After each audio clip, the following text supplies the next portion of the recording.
that the leading proponents of this fight, or the so-called purge of the judiciary, have consistently used social media because they are aware, Maringa, that judges ordinarily don't have the opportunity to respond to them on social media. The judges speak through their decision, they speak through their judgment.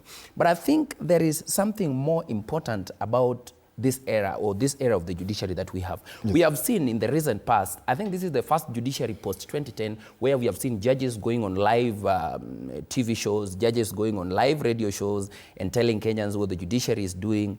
But I think as far as defending themselves, unless a credible petition is presented before JSC, then that is when they are likely to defend themselves. I think it is wrong to then use social media to mount allegations. And there, another coin to this is that it also erodes public confidence in the judiciary, because if you make claims, for instance, and you see, Maringa, how this fight has been transmuting will amuse you, because it began by, we have evidence. There is bribery in the Supreme Court.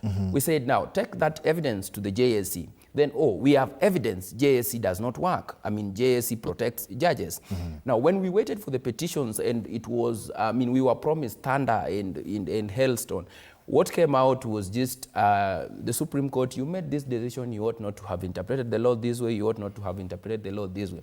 So I think there is a deliberate tactic to use the social media to vilify judges, to ensure that, the public confidence in the judiciary is completely eroded.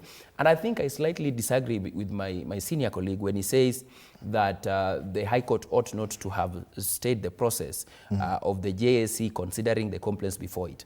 In fact, to be particular, the High Court did not stop the manner of processing the complaints by JSC. We must first understand, the role of JSC is not an inquiry role. The Constitution is very clear. It talks about,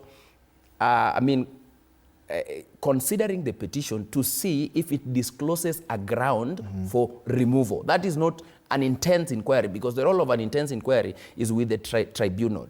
So they simply look at that. They simply look at this petition that has been brought before me or before us. Is it one that discloses a ground that is prima facie, on the face of it? Does it then disclose a ground that can warrant a process of forwarding it to the president for a tribunal to actually investigate the particular judicial officers?